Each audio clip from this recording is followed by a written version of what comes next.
Welcome to A Celtic State of Mind. I'm Paul John Dykes, and tonight I'm joined by Colin Watt, where we'll be looking ahead to the Sparta Prague Europa League game. Colin, the team lines are out. Talk us through the Celtic lineup. So obviously a few changes coming into tonight's game. We see the return of El Hamid at right back, and we also see the return of Olivier and Cham in midfield.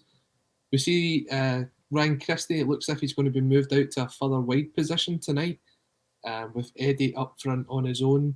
And obviously the big talking point will be the return of Christopher Jullien. Not played since the Ross County game away back in October now. So September, yeah. Yeah, first game back into the squad. So we've been hearing that he's been fit. He could have played at the weekend according to some reports, but he's back in tonight. He's thrown into the deep end, and hopefully it adds a bit more solidity into the centre of defence. And hopefully I will not drop in and out as much as I did on the bulletin yesterday. But let's see how the internet holds up today. Here's hoping.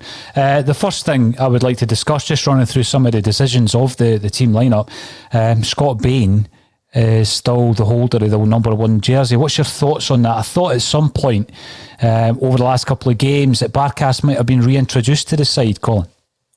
I'm very confused at that myself. I'm not sure what he has to do to get back into the squad. Obviously, he was bought as the number 1 goalkeeper, and then obviously we've seen Scott Bain's been in now for, I think this might be 7th or 8th game in a row that he's been the holder of the number 1 jersey.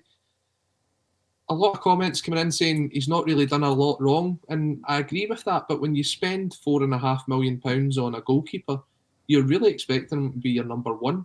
So I don't know whether the trust issue comes from Neil Lennon not trusting him, or maybe he's just not doing it in training to suggest that he can come in and replace Scott Bain. And if that's the case, that's quite worrying. From what I've seen from Barkas at the start of the season, I don't think there was a lot that he did wrong. There was a couple of things that we thought, yeah, okay, he could have got a hand to that, he could have done a bit better, but he's still settling in. I would give him a chance. Maybe he'll come back into the side at the weekend. Well, every game is hopefully adding to a run of games, Colin, where we can build up some momentum, get a winning run together, in particular, start getting some points up on the board in the league. So yeah, Bain starts right back, as you quite rightly said, and we predicted this earlier when Stevie Mullen was on the show. Frimpong rested for El Hamid. What does El Hamid bring to that back four? For me, and I know it's something that Frimpong has been working on, especially during the international period, El Hamid's crossing is outstanding. If you look at some of the assists that he's had this season, it's been right on the money. And for me, that part of Frimpong's game's been lacking. He's great at getting forward, he's great at getting past a man, but putting the ball over, it doesn't seem to be something that he's got in his repertoire at the minute, but he is working on it. He's looked a wee bit out of his depth over the last couple of games. I don't know if that's the case because he's been trying to work on more of the defensive side of his game, or it's just been that we've left him so exposed that he is 2-on-1 quite a lot of times. We go back to the first game between Celtic and Sparta. Obviously, I think it was the third goal. He's left with 2 or 3 defenders at the back post. Bringing in someone like El Hamid, you know what you're going to get from him. He's very defensive minded, but does have that ability to get forward. And I think looking at the balance of the side tonight, looking at the team, I think Ryan Christie's playing on the right. And if that's the case, then I think that combination between Christie and El Hamid is probably a better one for us as a team than having Frimpong and Christie, which are 2 more attacking minded players. At least El Hamid will maybe only go so far to let Christie go on and make his runs forward. Yeah, so you're looking at a couple of partnerships here. El Hamid with Christie and then Laxalt with El Yunusi working their way down both wings. Frimpong, I think, was due a rest, to be honest with you, even though I take exactly what you say on board regarding the final ball, Colin. El Hamid, yeah, his crossing is good. Is it as good as Maurice Blauer? That's one that we would need to debate a different day. But you look at Jullien. He's been out, as you say, since September, since the Ross County game. Serious back injury. And, What does that say to Shane Duffy? That Julian's back, he's thrown right back in there. Duffy is not going to start a game until Julian or Ayer make a howler or are suspended or injured by the looks of it. And this was a guy that, I don't think anybody had any issue with big Shane Duffy coming in when he did. I think, and I've actually spoke to a couple of coaches in the SPFL on this, and we were speaking about the role that Shane Duffy plays. Now, when you think of the highlight clips you see of Shane Duffy, a lot of the time he's defending and he's throwing himself in front of the ball. He's winning the headers in the air, but that's because the teams that he's played for tend to be on the back foot quite a lot of the time. Mm-hmm. Celtic expect to be on the front foot, and when you look at someone like Ayer and Julian, they're two ball-playing centre-halves. So I think the idea being that with Celtic, they want to control more of the game, they want to have more of the possession, and Duffy doesn't really suit that because his passing range isn't great. Big Julian, I think it's a big risk tonight bringing him back in. I'm not sure what he's going to be like. He's not kicked a ball really for 2 months, 3 months, but we've just got to go with it. The teams have been picked, and that's who's going to start the game. Absolutely. Yes, Mr. Briggs. Yeah, it's about time, son. I think when you look at the partnership of Julian and Ayer, we've spoke about it on the podcast, Colin. There was a time, particularly after the Kilmarnock game, where that was the main focus. They were the issue. We needed a new centre-half. We're crying out for a new centre-half. We bring in Duffy. He's now heating the bench alongside Barkas, So, like last season when it was Julian and Bolingoli, £10 million worth of talent on the bench, this time we've got a £5 million goalie and a £2.5 million centre-half in terms of his loan fee. So it's obviously disappointing for the players. What it does say to me, though, and we'll go through some of the other changes, it says to me that this idea, this concept that the European games are dead rubbers, certainly isn't something that Neil Lennon's agreeing on. It looks as though obviously we're going out there taking the game as seriously as possible. There's been a few suggestions that we should have used some of the more fringe players. That's a strong side. That's a very strong side he's put out there tonight. I would say if you look at it, with the exception of maybe James Forrest, who would come back into the side, I think that's probably his strongest 11 on paper.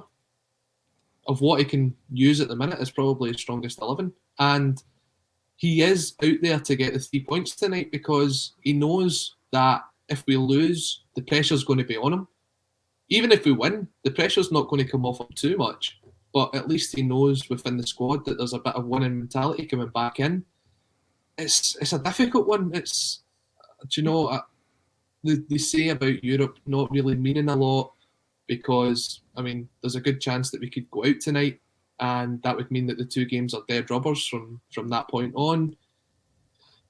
For me, when the draw was made, I wasn't overly fussed about the Europa League because the 10 is everything, and I think everybody, whether you're pro-Lennon or anti-Lennon or whatever, wherever you fall in that spectrum, will agree that 10 in a row is the most important thing.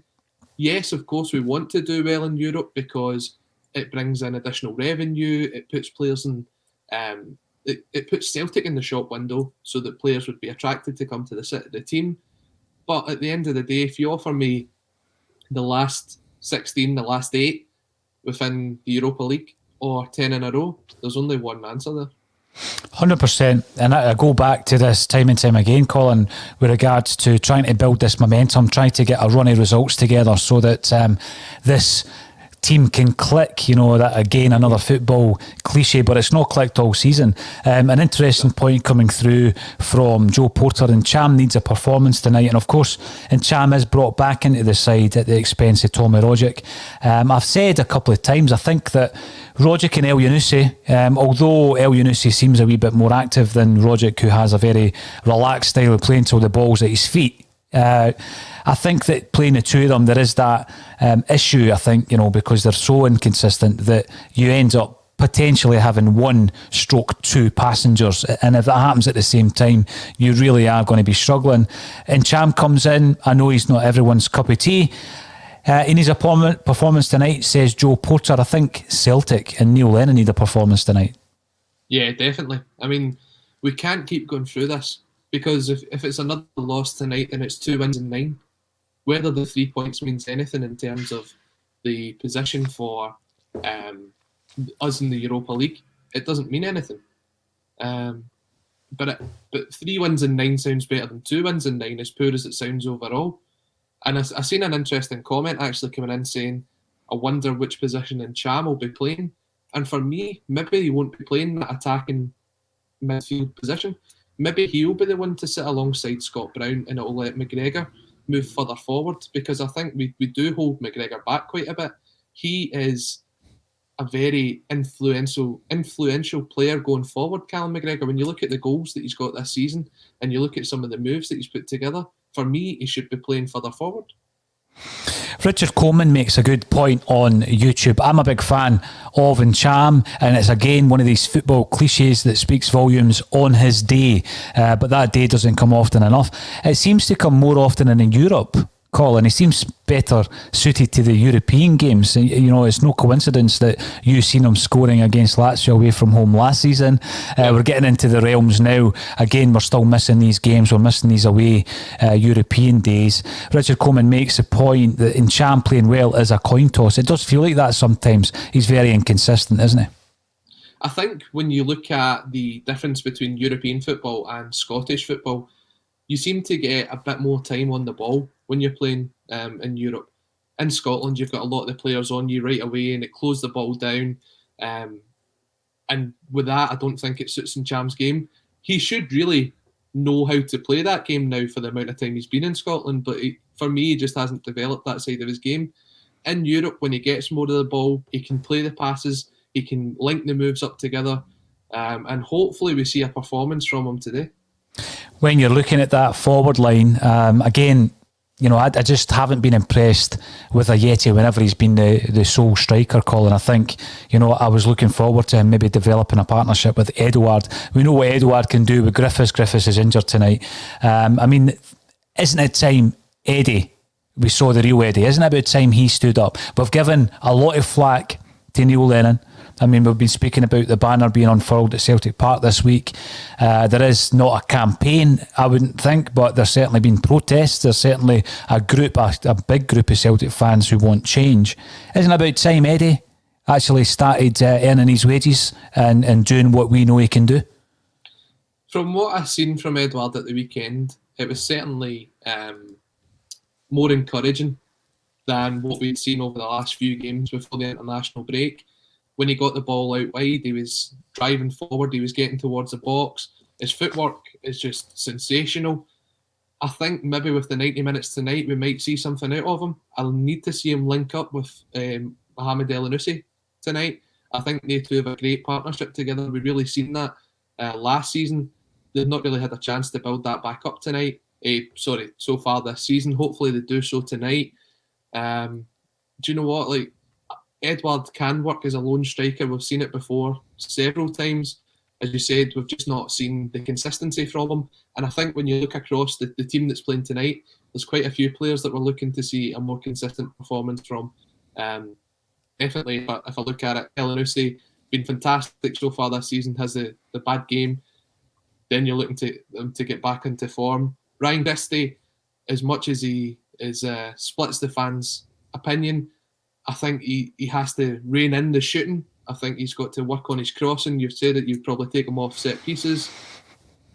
There's a lot of hot and cold in this side. So what we want is for 3 or 4 games in a row for them to all show us what they can actually do.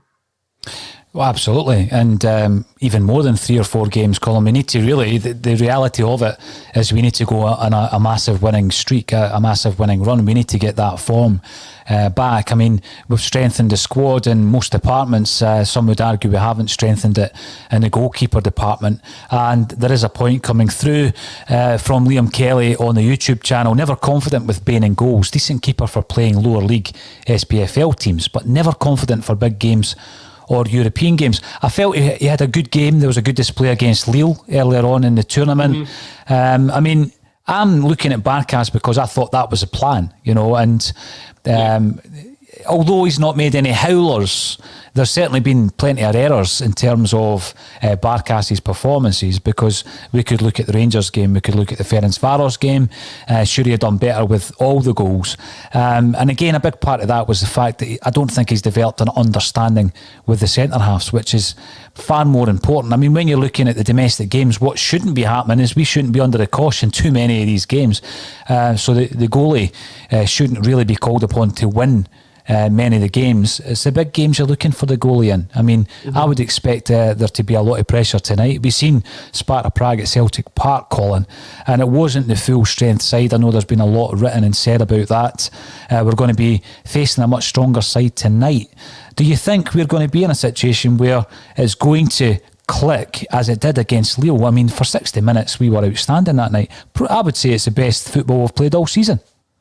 Yeah, that's the interesting thing, is that it's probably, in Europe certainly, the most difficult team we've played, and we seem to rise to the occasion. We did it last year with Lazio as well. You mentioned it before, but we rose to the occasion when it was, like, we weren't the favourites. I wouldn't say we're the favourites tonight. I think Sparta are a very good side, and even with the reserves, they showed what they can do. Now they've got the first team back in. They haven't played against Celtic. Some of them will stay in the side. I think I read earlier that the boy that scored the hat-trick is playing tonight as well. So it will be difficult for Celtic to have looked at the footage and to see what they can do if it's a different side that we're playing. But we need to concentrate on our own performance tonight. We have to raise our game. If anything that resonated from what Scott Brown and Neil Lennon said is true, then we have to see that on the park. If they keep saying, we're united, we're a squad, we're together, we believe we can do this, that's all right saying it, but they have to show us on the park. It's just words. It's just words, Colin. I mean, there's obviously a joint message. You know, you can hear it coming out from the manager, you can hear it coming out from Callum McGregor, Scott Brown, like you rightly said there. It's all, the message is we're all together, we're all in this together. Yet the fans, you can't have your say on a podcast or on social media because you're hysterical.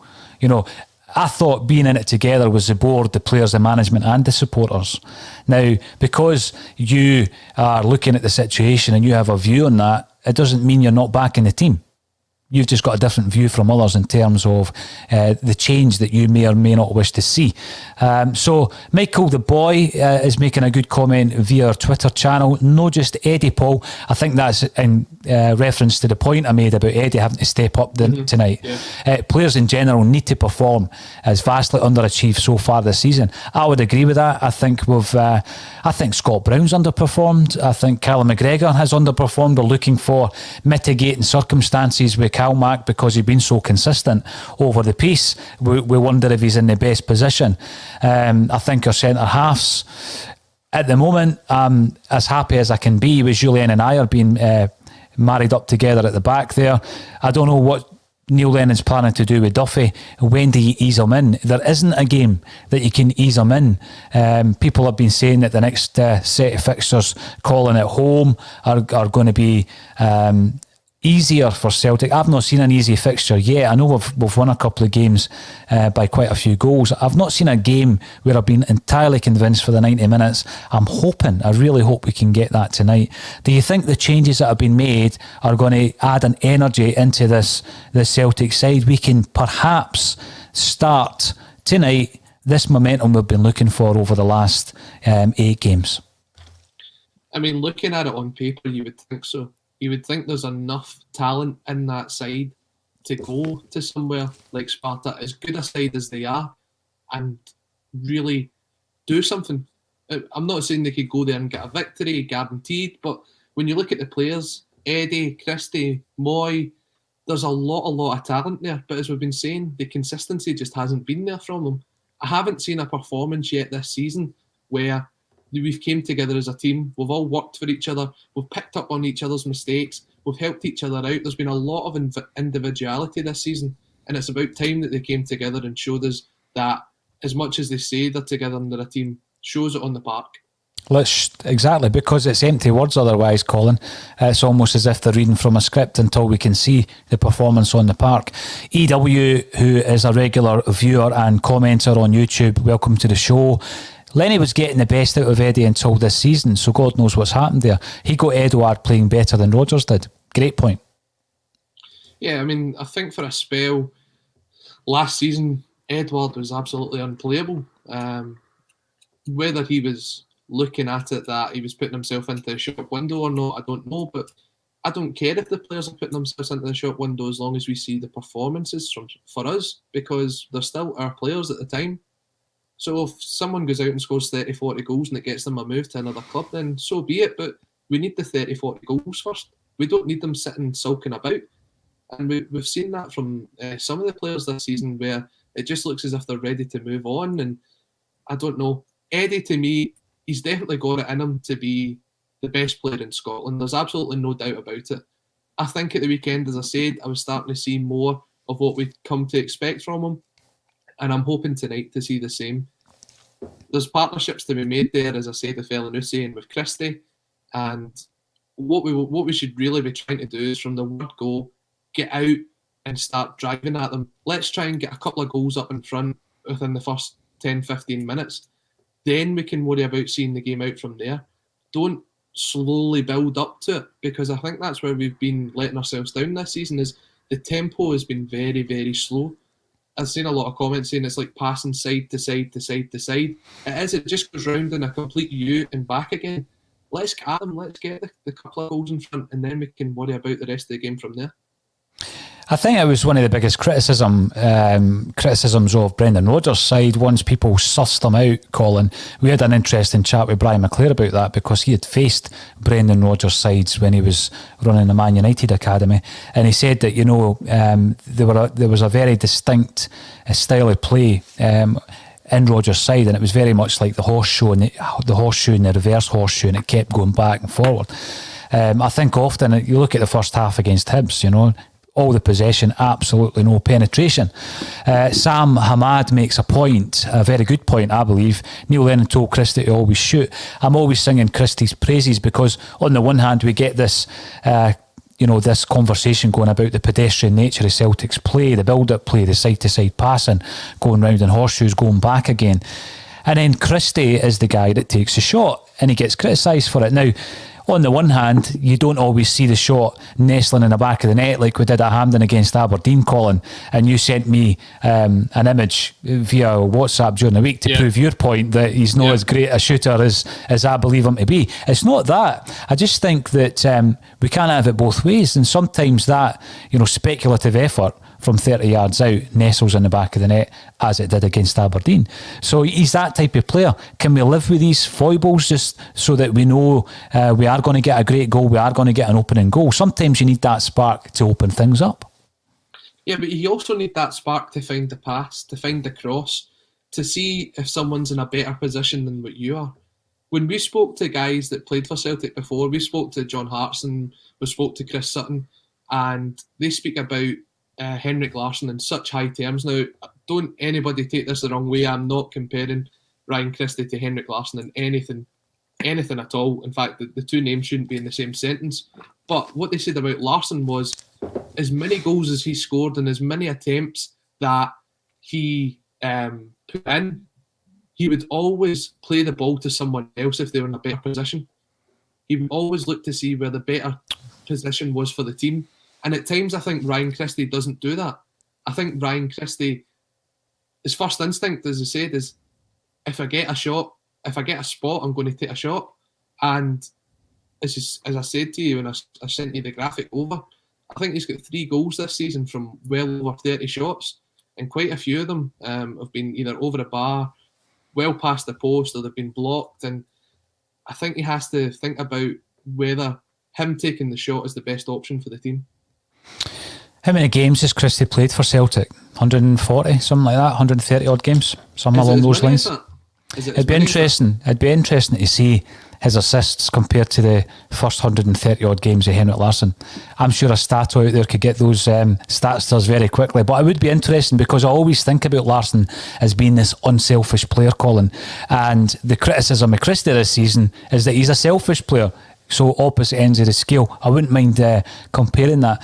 So when we're looking at some of the chat a lot of the chat, obviously, this week has been around Neil Lennon and the future of him at Celtic. Part Cusky Boy states on YouTube, tonight's result could define the season if it determines whether or not Lennon stays or goes. Now, do you think it's a case of match to match? Do you think Lennon has some wiggle room? He's got some breathing space. Colin, do you think he's already been given some assurance by the board that we're going to see how this goes through to the Scottish Cup final or even to the end of the year? I really can't see a situation tonight where Neil Lennon isn't the manager tomorrow morning. And I'm not saying that I agree with that. I just don't think there's anything that could happen tonight apart from maybe losing 7-8-0 that sees Neil Lennon not being the manager tomorrow morning. But if you lose tonight and then see you get knocked out the Betfred Cup at the weekend, then that's a different question. So tonight, all we want to see from tonight is let's go and try and get a good performance. Let's start trying to go onto a run, but I don't know. It's a weird position to be in. It very much is a weird position. I also find it weird that we get loads of Rangers fans coming onto the stream, Colin, because, I mean, surely you've got something better to do on a European night, ladies and gents. But anyway, we'll deal with that, and we are blocking them as they're coming in, so keep us up to date with any abuse that's coming through. Sam, welcome back to the show. I think I might have accidentally blocked you a couple of weeks ago, so apologies for that. But it goes through so quickly that sometimes the users move up and you block the wrong person. My apologies. Barkas's distribution is better than Bain's. What's your thoughts on that? I remember when Bain comes into the side under Neil Lennon and he's playing the Rodgers way. And Lennon is bawling and shouting at him to change his style. Do you think that Barkas was brought on as this modern goalie who is comfortable with the ball at his feet? We've seen quite a bit of that, didn't we? In the games that Barkas played, he was playing that sweeper keeper, the ball's getting played back to him, he's looking for the pass. We're not seeing any of that. I mean, he's been monumentally dropped from the side, hasn't he? I mean, was he injured, was he not? He's not getting back in by the looks of it. No, and that is a question for the management team. What does Barkas have to do to come back in? Are you now admitting that Scott Bain is your number one? Because at the start of the season, Neil Lennon was asked and he said that Barkas was coming in to be his number one. What has changed in that time between then and now for Scott Bain to be the number one? I agree with Sam. I think Barkas's distribution is very good. But you see, and that's the Wi-Fi issue coming back to haunt Colin Watt. We've been online for about 30 minutes and the game is kicking off in 3 minutes.